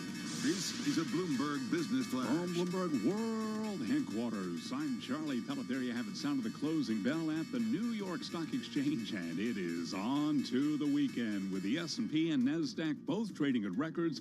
Fifth weekly gain for the S&P 500 index, up in 8 of the last 9 weeks. S&P advancing 23 points today, up 0.7%, bringing its year-to-date gain to 8.6%. The Dow advanced 161 points, finishing off session highs, up today by about 0.6%. NASDAQ higher by 70, a gain there of 0.6%. NASDAQ this year is now up by 30.35%. Stocks at a record. The dollar weakened to a more than 2-year low as the Federal Reserve's new inflation approach rippled through global markets. Well, as for the market and the market backdrop, Doug Sioka is CEO at Kavar Capital. He was our guest moments ago right here on Bloomberg Business Week. There's not a playbook for investing in a pandemic, but there's some well-written rules about sectors that tend to outperform in the presence of a recession. And true to form, right, the interest rate sensitive defensive sectors, primarily tech and healthcare, of course the 5 biggest companies, and 23% of the index is tech in the S&P 500, did what we dependably would have expected them to do. They probably did a little bit better. But coming out of a recession, right, this is something that we would expect that rotation will favor economically sensitive and cyclical sectors. The 10-year up 7/30 seconds with a yield of 0.72%. Gold up 1.8%, 1963 the ounce, and West Texas Intermediate crude down 0.1%, 42.98 a barrel. Microsoft teaming up with Walmart in a contest against Oracle to buy the U.S. assets of the popular video sharing app TikTok from China's ByteDance. Sources say Oracle and Microsoft, with its new partner, both submitted bids in a deal that could come within the week. Walmart shares up 2.7% today. Oracle shares, they advanced by 1.2%. Microsoft up by 1%. Stocks at a record. I'm Charlie Pellet. That's a Bloomberg Business Flash. Wild thing. Think you move me. I got a few moves I know you'll like. What come on, shake 'em, not stirring. Just move on toward your destination. I can make things move without touching them. Shaking all over. Bloomberg Business Week. Movers and Shakers with Carol Masser and Jason Kelly on Bloomberg Radio. All right, time to do a little moving and shaking, break down some of the specific names and look at the week that was. And just as I take a look at my Bloomberg terminal here and look at the major indices all up for the week, the Dow up 2.6, the S&P up better than 3%, and the NASDAQ up better than 3%. And I mentioned this going into the close. If you look at those year-to-date numbers, yep, the Dow Jones Industrial Average, it is in positive territory. The S&P, it's been there for a bit. It's up 8.6% for the year, and the NASDAQ certainly leading the way, to say the least, up better than 30%. But Paul Sweeney, I got to tell you, I continue to marvel at this, and I know I mentioned it earlier, but I'm having a hard time making sense of this, that stocks are up. Stocks are up, and the term I heard somewhere, and I use it all the time on my show, is the Fed has provided a backstop to risk assets. It feels like there's a backstop there. Anytime you have a bad day or a bad piece of news, we'll pull back, but then we'll hit the backstop, and then we'll start working higher again. And that's kind of how this market feels, and it's driven by the Fed. And, when Charlie Wilson comes in every hour throughout the day telling you which stocks are moving, if the market's up, what does he cite? Carnival Cruise Lines, gaming stocks, airlines, and conversely, when their market's trading off, they get hit. Today's nothing really different. No, it's not. And if you look at the biggest gainers in the S&P, you're exactly right. Carnival and Norwegian, they are there in the positive category, in the green. And, Carol Masser has spent some time recently with the CEO of Carnival. And even though they're saying, their Cunard line isn't going to be sailing until early 2021, anything that gives people some sense of optimism, whether it's rapid testing. I mean, rapid testing yesterday, we saw boost Live Nation shares because they thought, rapid testing. I can go to a concert. I mean, it's part of it is just, and you know this better than I do, looking at the markets and individual stocks as deeply as you have over the years. We have to remember these are human beings that are, you know, for the most part trading. There are a lot of machines too, but humans make the market. Yeah, it's interesting. I'm fascinated by the cruising industry. I am not someone who cruises, so I don't get it, but I know that there are millions of people out there who are diehard cruisers, and I speak to them, and I'll tell you, the vast majority are saying when they get the green light, they're going. They're going. Well, and it's just extraordinary, and I think that's probably one of the leisure sectors that will come back first, even though you would think cram 3,000 people into a ship is the last thing you would think about doing, but there's such devoted followers, and they just love the cruises, and I think they're going to come back. Yeah, see Pellet, Charles for more information. He will let you know all about that. eBay, that is your worst performer on the S&P, and this was sort of interesting. I guess there is a bill out in California that has some folks worried about some product liability tied to e-commerce sites, and that is part of what's weighing on eBay here. Sort of interesting. Yeah, it is. I think eBay's a third-party marketplace, and they're trying to kind of reposition their business to compete a little bit more like Amazon, where they're just kind of, hey, use our platform to move your product. It's been a tough road to hoe, but the stock's had a great year, up 50% year to date. So it's been one of those things that gets swept up in, as it should, in kind of this sense of, hey, e-commerce, the trends that were already in place, positive trends for e-commerce, it appears that just over the last 5-6 months, they've really been accelerated. And these are the gains these e-commerce players are making, whether it's Etsy or Alibaba in China. And most people feel like they're here to stay. They're not going to give back those gains. Right. In terms of market share. And meanwhile, one other name that I wanted to mention, just because we were talking about it a little bit earlier and it hit another record today, Peloton, closing at $75.96, up, let me just get a final tally, up 8% today. And just a lot of enthusiasm, Goldman raising its price target. And as you mentioned earlier in the show, the analysts are having a hard time catching up, or keeping up, I should say, with what's going on. All right, let's do the VIX if we can. Volatility, just getting a final check on that. Here it was down 6.6%. The VIX was closing at 22. And Tom Keene will lead the morning show Monday morning with the VIX. Trust me, absolutely. He loves the VIX. Yeah, no question. This is Bloomberg. All right, Dave, you're up. Hi, my name is Dave. Wilson, where are you? Wilson! Just what do you think you're doing, Dave? We're going for the price on Wilson. Open up the door, it's Dave! Who? Dave! Hey, Mr. Wilson, Dave Wilson, wrapping up with your stock of the day. What you got? I've got Nutanix, Jason. The company describes itself, get this, as an enabler of hyper-converged infrastructure. In simpler terms, the company sells software that allows businesses to integrate their networks with cloud computing, which uses remote servers reached via the internet. Now, Nutanix was founded in 2009 and went public in 2016. The ticker is NTNX. While the shares more than doubled on their first day of trading, they've bounced around since then. In March, they set a record low after falling below their initial price of $16. While Nutanix has yet to recoup much of this year's loss, it took a big step in that direction today. Here's why. The company received financial support from private equity firm Bain Capital, which agreed to buy $750 million of convertible notes.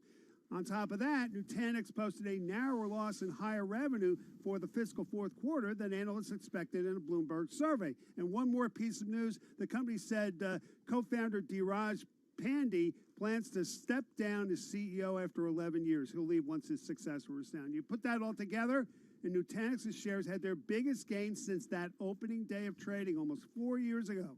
They jumped more than 29%. Boy, that's an odd chart there. Obviously, it got sold off big in March, but it's been fighting its way back ever since. Dave, appreciate it. Dave Wilson, Bloomberg Stocks editor, with his chart of the day. Nutanix, NTNX, an amazing chart, up $6.33 trading up on today's trading. Right now, let's head down to Washington, D.C. for world and national headlines. We can do that with Denise Pellegrini. All right, thank you. Well, some news that's being talked about related to COVID-19 vaccines getting some attention. The Department of Health and Human Services says hundreds of thousands of doses have already been manufactured. The event sponsors called the Get Your Knee Off Our Necks rally, bringing thousands of supporters to the Lincoln Memorial and surrounding reflecting pool today. Civil rights leaders from all over the country speaking where Martin Luther King memorably did 57 years ago today. Martin Luther King III, one of the featured speakers today. Police brutality and gun violence are killing so many unarmed African Americans. Today we march with their families and we say their names. George Floyd, Bohem Jean, Breonna And the Taylor. event sets the stage for a weekend of protests planned in Chicago and other cities after a police officer in Kenosha, Wisconsin, shot Jacob Blake, a black man, 7 times in the back last Sunday. Alice Johnson, the former federal prisoner whose life sentence was commuted by President Trump, today had her punishment completely pardoned. Johnson is a single mother of 5. She lost her job due to addiction issues. She was convicted of taking part in cocaine trafficking. Here's President Trump. Alice was given a life sentence, and you spent about 22 years, and for something that today a lot of people wouldn't even be going to jail for. And the president first became aware of Alice Johnson through Kim Kardashian. Global News 24 hours a day and on Bloomberg Quick Take, powered by more than 2,700 journalists and analysts in more than 120 countries. I'm Denise Pellegrini. This is Bloomberg. All right, Denise, thank you so much. You are listening to Bloomberg Business Week. Jason Kelly and Paul Sweeney here with you on a Friday afternoon. And, you know, this is one of these stories, Paul, where we're trying to get a handle on what the economy actually looks like amid this stock market that drives higher and higher. Coca-Cola coming today, a name very familiar to me from my hometown. My dad worked there for a long time. Coke offering 4,000 North America buyouts, job cuts to follow, part of a broad restructuring amid pandemic impact, cutting its units to 9 from 17 in a reorg. It's not a good sign. No, so actually tell me, how big is Coca-Cola in Atlanta? Atlanta's got so many great employers down there, but when I think of Atlanta, I think from a corporate, town, I think of it as Coca-Cola. Yeah, it is. It's huge. I mean, it's a defining name, I think, and you're exactly right. I mean, I think most people think Coke and Delta when they think of Atlanta. Those are the two sort of signature companies. And, you know, I grew up not really being even allowed to say the P word, although it's funny now to live in New York and, you know, I have neighbors, very good friends who work at Pepsi, and they were brought up not to say the C word, Coca-Cola, that is. So and you're either one or the other. You're absolutely. One or the other. Yeah, it's one of the great corporate rivalries that still exists, I think. In Cola Wars, remember that? Oh, absolutely. Roger and Rico, the other guy blinked. Remember that book? That's right. But, you know, it's been an increasingly tough business. Obviously, Coke and Pepsi have taken different approaches, but I just worry about these big companies that are continuing to do pretty well financially, but still seeing the need to lay off workers. I mean, the Salesforce news earlier this week, I think, really caught people off guard, too. Yeah, putting up a monster quarter, stock rallies, and you're laying off people in technology. Something is just strange there. Coca-Cola, 86,000 employees worldwide. Yeah. So not a massive number, but still not an insignificant number in many ways. So we'll continue to keep an eye on that one. Good reporting by Brett Pulley. This is Bloomberg.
headlines and breaking news 24 hours a day at Bloomberg.com, the Bloomberg Business app, and at Bloomberg Quick Take. This is a Bloomberg Business Flash. From Bloomberg World Headquarters, I'm Charlie Pellet. Records on Wall Street. 5 weekly gains for the S&P this week, up 3.3%. The Dow this week up 2.6%. NASDAQ also up for a 5th straight week, advancing 3.4%. Stocks capping the week with records. The dollar weakened to a more than 2-year low as the Fed's new inflation approach rippled through global markets. Right now, the S&P up 23, ending the week at 3508, up 0.7%. NASDAQ up 70, a gain of 0.6%. The Dow rallied 161 points, up 0.6, did close off session highs. 10-year yield 0.72%, gold up 1.8%, 19.64 the ounce, and crude West Texas Intermediate lower, little change, down 7 cents a barrel, 42.97 a barrel, down by about 0.2%. I'm Charlie Pellet. That is a Bloomberg Business Flash. All right, Charlie, thanks so much. Well, really happy to wrap up the political week with our pal Rick Davis, partner at Stone Court Capital, former Republican strategist, a Bloomberg contributor. He managed John McCain's campaign, among many other campaigns. He was watching it all happening in Washington and elsewhere across this week. And Rick, I got to tell you, watching that last night with the White House in the background, all those folks, 1,000 plus, sitting there cheek to jowl in the audience, it was really something.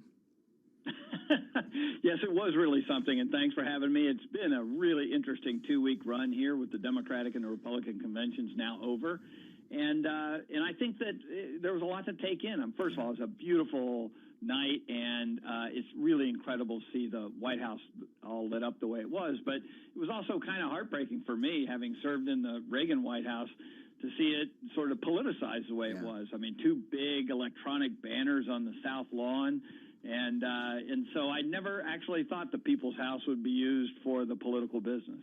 Hey, Rick, I just want to go there. I'm not sure how important it is, but I just want to get your thoughts. How big of a deal is that? I mean, it seemed tacky, it seemed gauche, but so what? That might be where he wanted to be. How should we think about that? Will change a single vote, right? Either you have some connection to the history of the place and want to see it preserved for posterity in the way it's been used in the past. That it's great, but it really isn't a political issue. But it also sort of, it's how Donald Trump runs, right? I mean, it's what he does, and if he wants to use a symbol like that to advance his political career, he's going to do it, and he's gotten away with it. I mean, this isn't the first time. And throughout his convention, whether it was the naturalization service he did in the Oval Office, or the pardons that he did that week, it is just how he operates. And yet it's not a political issue. It's a taste issue, right? And there were other political issues all week that are going to have a lot more to do with changing people's votes than where he held his speech. Well, let's talk about that. What minds were changed, do you think, and what changed them? Well, I think that, first of all, you saw a very distinct difference in what the Democrats and the Republicans think are at stake in this election. And so I think that the narrowing of the field to white suburban voters as the toss-up in this election is now complete, right? Both the Democrats and the Republicans seem to be going after the same votes. It's not turnout. They both, heated their bases, gave them lots of red meat. But the campaign now for the next 60 days is going to be who can create more energy and more support in suburban communities around the country, in critical states like Ohio and Pennsylvania and Michigan and North Carolina and Arizona. And it's really going to revolve around COVID response and this whole issue of racial equity that is now burning through the news. What do you think Joe Biden, Kamala Harris, and the Democrats need to do between now and the election? Well, they've set up their pitch to those same suburban voters by saying, look, it's not a law and order issue. It is a issue of reconciliation. We have to solve the problem of racial inequity. We can't beat it into submission.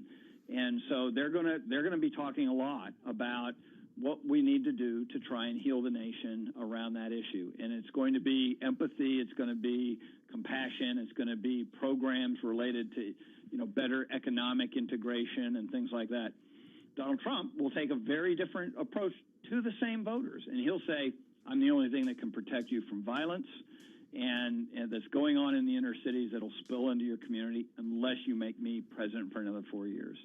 And so we're going to see how those two distinctly different arguments appeal to exactly the same people. Rick, I wanted to ask you about something that came into the political sphere maybe unexpectedly, or maybe this was where we were headed all along, and that is sports, and specifically the NBA.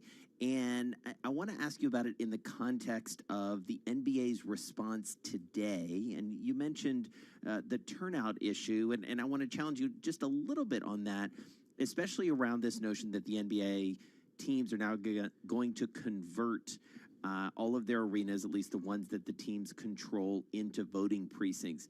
Does that potentially, as many people, including LeBron James, are saying, does that potentially move the needle when it comes to turning out voters who might not otherwise feel that they could or should or would vote? Well, in recent years, we've had congestion at polls on Election Day because of large, historic in some cases, voter turnout, and that the traditional polling place in your precinct can't handle the flow, especially in inner cities, where in the case of a lot of the locations of these stadiums are a large minority community. That being said, you vote in a precinct. The people who would go to these coliseums live in the precinct where the coliseum is located. Now, the city, the municipality can designate them as sort of, broader centers, but Super that's really precincts, the yeah. city's job, not the NBA's job. So to me, it was a nice try, but like as a practitioner in the old days, I'd look at that and go, so what? I don't really get it. Interesting. That's really interesting. That's why I ask you these questions, because you're so darn smart, Rick Davis. All right. Well, years in the political field, that's what it is. All right. Well, I'm going to make you make the same promise that I made Jeannie Zaino make yesterday, which is you got to come back on the regular, because it's been so great to catch up with you the last couple weeks on all the conventions, and we got a long ways to go. Not that long ways to go, but we got some intensity coming up over the next few months. So hopefully you'll come back often. Rick Davis, partner of Stone Court Capital, former Republican strategist, Bloomberg contributor. Man, Paul Sweeney, he has been invaluable. Much more to come. This is Bloomberg.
Washington, D.C., Bloomberg 99.1. To Boston, Bloomberg 106.1. To San Francisco, Bloomberg 960. To the country, Sirius XM Channel 119. And around the globe, the Bloomberg Business app and BloombergRadio.com. This is Bloomberg Business Week. Well, coming up, we're going to hear a bit from Mark Cuban. He was David Rubenstein's guest on the latest edition of Peer-to-Peer Conversations, David Rubenstein Show. So eager to hear what he has to say, a man in the news, to say the least. First, let's get some headlines from Charlie Pellet. He's keeping track of what's going on after the close. Hey, Charlie. Hi, thank you very much. We get great guests here at Bloomberg. Great reason to keep it locked in. The Dow, the S&P, NASDAQ, all advancing on this Friday, with the S&P and NASDAQ heading into the weekend at record. Stocks capped the week with fresh highs. The dollar weakened to a more than two-year low as the Fed's new inflation approach rippled through global markets. S&P 500 index, by the way, closing at a record for a sixth consecutive trading session. S&P up 23, now at 3508, up 0.7%.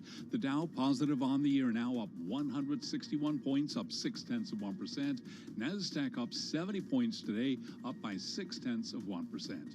10-year yield 0.72%. Gold up 1.8%, 1964 the ounce. And West Texas Intermediate crude down 0.2%, 42.97 a barrel. What about the move away from growth and technology stocks into other sectors? Victoria Fernandez is Chief Market Strategist at Crossmark Global Investments. She was interviewed this morning on Bloomberg Television. We've actually started trimming some of those names and looking for other opportunities, more in kind of the value or in the cyclical component.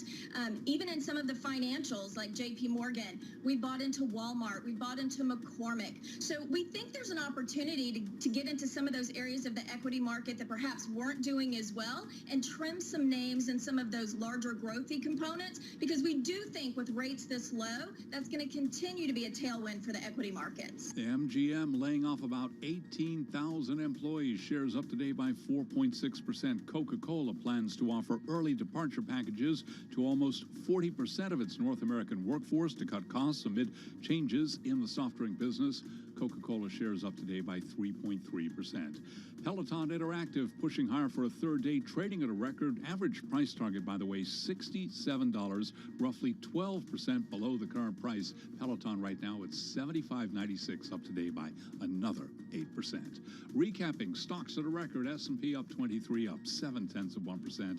I'm Charlie Pellet. That's a Bloomberg Business Flash. All right, Charlie, thank you so much. Well, it's time now for the David Rubenstein Peer-to-Peer Preview. It's brought to you by Wells Fargo Commercial Banking, helping customers chart the way ahead in uncertain times. And a very interesting guest this week, Paul Sweeney. It's Dallas Mavericks owner Mark Cuban. Heard of him. He sat down with David for the latest episode. In this excerpt, Cuban talks about tech investing and how the pandemic has created some opportunities. So as you are talking to us today, you have many different businesses, but you have a big investment business, and you've said publicly that you're a gigantic investor in Amazon and Netflix and other companies. And do you just have advisors that help advise you on these, or you just make your own decisions? Pretty much make my own decisions. Yeah, I mean, I used to trade, as I mentioned, I used to trade a lot. I used to be very, very active as a trader. And, back in the 90s and early 2000s, there was a lot less money chasing more stocks. And now there's a lot more money chasing fewer stocks. So it's harder to trade and be successful. So I just stick to the companies I believe in. I've owned Netflix since it was 50, and Amazon I was buying between 500 and 700, and actually bought some more in the high thousands, just under 2,000. And I've got some scattered things, beyond that I've owned over the years that I've held on to. But I no longer trade. That Fed put is strong. That Fed inflation of financial assets kind of gives us a tailwind. Now, COVID, you have said, has changed the world in terms of opportunities. It's obviously hurt people, but it's obviously helped people who are entrepreneurial. So you've said this is a good time to actually figure out new businesses, new areas of business. Is that a fair statement? Yeah, it's so unfortunate, but it's true. I mean, we've heard Warren Buffett say, buy when there's blood in the streets. And it's almost analogous here. So many small businesses are closing. So many, retail stores are closing. Malls are going bankrupt. companies that are unable to transition to selling digitally or really taking a full advantage of e-commerce are struggling. Big companies aren't sure about how to protect their legacy businesses. That type of uncertainty creates a lot of opportunity.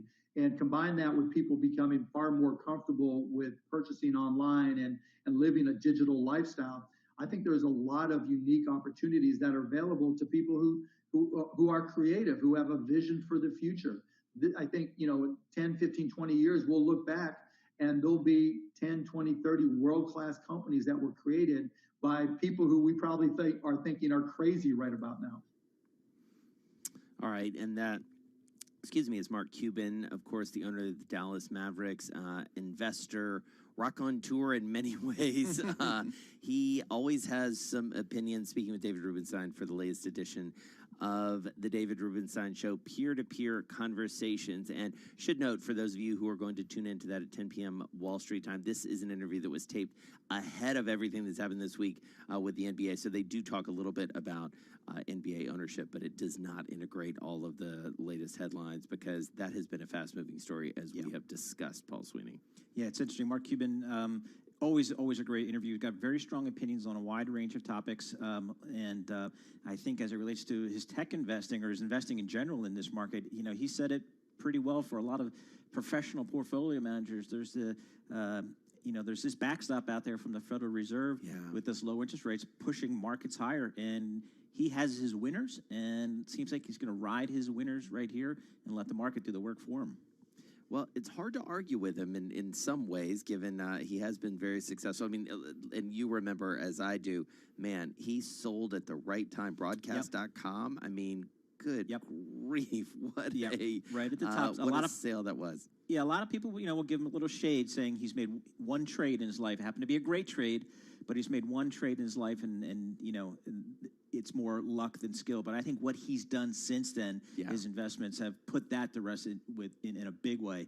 And it's never hurts to own a professional sports franchise. Well, I mean, I was going to say that I would say his best trade in some ways, and in fact, the trade that ultimately may net him an even bigger profit is the Mavericks. I mean, and his ability to see that and also to run that business through some very difficult times, too. And he has been far from perfect, but he's hired some interesting people. Cynthia Marshall, she's the president of the Mavericks. She's been a guest on this show. Pretty remarkable, and in some ways, a template to some extent for what may need to happen at the Washington football team in terms of absolutely going through and recreating a culture in many ways. Yeah, exactly right. And Mark Cuban, I suspect that just given what we know about him, he will be one of the leaders from the ownership side of the NBA, kind of driving this change forward, which is so important for the league, for the players, and I would not be surprised to see him very much on the forefront. Right now, let's head down to Washington, D.C. We'll get world and national headlines. We can do that with Nancy Lyons. Nancy. Or it's Pellegrini. I'm sorry. All right, you can call me whatever you want. I still respond. Joe Biden's 2020 running mate, Senator Kamala Harris, addressing the March on Washington today, discussing frustration over police shootings, fueling some unrest, and saying the road ahead won't be easy. We have an opportunity to make history right here and right now. Now, Harris spoke by remote feed there, the event that sponsors were calling the Get Your Knee Off Our Necks rally, bringing thousands of supporters to the Lincoln Memorial and surrounding reflecting pool today. The first known U.S. case of a person testing positive for coronavirus twice. Virologist Dr. Mark Pandori telling ABC News the virus remains largely mysterious, and he says nothing is shocking. I already know and expected, I think any virologist would have expected to find this eventually. Now, the person who tested twice is a Nevada resident. They experienced 2 positive tests with more than 1 negative test in between. Massive layoffs at MGM Resorts, the global casino and resort chain, is laying off about 18,000 workers. Now, that is almost a quarter of its workforce. And after 6 months, this is the first weekend you'll be able to go to the Metropolitan Museum of Art. It is open again. A maximum of about 7,000 people a day will be allowed in. The Museum of Modern Art across town is also opening its doors now. This will be the first weekend for it as well. If you're thinking of going, though, make sure you reserve your spot ahead of time. Global News, 24 hours a day, on air, on Bloomberg Quick Take. Powered by more than 2,700 journalists and analysts, I'm Denise Pellegrini. This is Bloomberg. All right, Denise, thank you so much. You are listening to Bloomberg Business Week. Well, Paul Sweeney, this next story we're going to talk about, it's kind of the perfect Bloomberg story in some ways, because you're like, all right, hotels are empty. That's sort of an interesting economic phenomenon. Does that have to do with travel and tourism and business travel? Yes, it has to do with all of those things. But Adam Temkin, he looks at it through the lens of hedge funds and shorting a U.S. credit derivatives index. It's called CMBX9. Of course it is. I mean, this is kind of remarkable, right? It is, and apparently this index is, kind of has a lot of debt from hotels in it, represented in that index, and so it's a short play on the expected decline in the creditworthiness of just the overall hotel industry, suggesting that, some people are saying, this business, it's not going to look the same on the other side of this, perhaps, or at least for some time. And I think it's the bearish bet. It all started. I remember hearing about some of this in a different industry, retail shopping malls. Shorting that side of the business, suggesting that a lot of those retailers are going away and they're not coming back. Now these hedge funds are shifting their gaze towards the hotel business. Yeah, it makes sense. I have to say. I mean, I just don't see. We did a family trip for holidays. For our summer holiday, we got on a plane, and that was a pretty interesting experience. It felt pretty safe. We stayed in a hotel. That felt pretty safe. What I am really, really skeptical about is business travel. I just don't see that coming back in any meaningful way. Do you? I think it will come back, but I think it's structurally changed. There are certain things you have to do in person, or it's better to do in person. Yes. We now know you don't have to. It's better to do in person, but there is a lot that you're going to find I just don't need to do it. Yeah. It's those one-day trips where people are like, I'm just going to go see this guy in L.A. It's like, maybe you don't need to do that. In any case, we'll see. We're going to talk to the CEO of Red Roof Inn coming up and ask him all these questions. It's Bloomberg.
Sports, headlines, and breaking news 24 hours a day at Bloomberg.com, the Bloomberg Business app, and at Bloomberg Quick Take. This is a Bloomberg Business Flash. From Bloomberg World Headquarters, I'm Charlie Pellet, developing story after hours. Sources tell Bloomberg AT&T is looking for private equity investors to buy part of its DirecTV satellite television business, helping it cope with a major drag on its operations. Such a move could let AT&T remove DirecTV from its books, while potentially still giving it access to some of the cash flow. This according to people who asked not to be identified. Stocks cap the week with records. The Dow, the S&P, NASDAQ all higher. Records on the S&P and NASDAQ. S&P up for a fifth consecutive week, up today by 23 points, ending the week 35.08, up by about 0.7%. NASDAQ up 70 points, a record there, up 0.6%. The Dow up 161 points, up 0.6%. 10-year yield 0.72%. Gold up 1.8%, 1964 the ounce. And West Texas Intermediate crude down 0.2%, 42.96 a barrel. I'm Charlie Pellet. That's a Bloomberg Business Flash. Charlie, thank you so much. You are listening to Bloomberg Business Week. Did want to correct something we had said in a conversation earlier in the discussion with Josh Idelson and Joel Weber. There was a reference to the Cheesecake Factory, and Joel Weber misspoke and called it the Spaghetti Factory. We're talking about the Cheesecake Factory. That is referenced in that story by Josh Idelson, so we apologize for that mistake. Paul Sweeney? Jason, thank you so very much. We're talking about the elections. We're talking about what the world will look like, what the country will look like, not just in post the elections, but post this pandemic. How will the world change? How has the world changed in terms of demographics leading up to this point? How will it look on the back end? Our next guest is an expert in this. Mauro Guillen, professor of international management at the Wharton School of Business, joins us on the phone from Philadelphia. Professor, thanks so much for joining us here. I would love to just talk about what America is today, what you're seeing in America today from a demographic perspective versus maybe 4 years ago, and then perhaps even 8 to 12 years ago. How are things changing, and how do you expect them to evolve going forward? Yeah, so that's a great question, and thank you for having me on your show. You see, the biggest change that we're seeing that has been going on for a while is a decline in the number of babies. And you know what? This pandemic is only accelerating that, because whenever there's a recession, whenever there is unemployment, people postpone having babies. And what this means essentially then is that the American population will age much faster. We're going to have more people above the age of 60, let's say in 5 years from now, by the year 2030, than we thought we would, with all sorts of ramifications, as you said, for politics, for the economy, for pensions, and so on. So let's talk about it through the lens of politics. Professor Guillen, what does it mean in the near term? What does it mean especially in the midterm, I guess it would be, as we look toward the next few elections?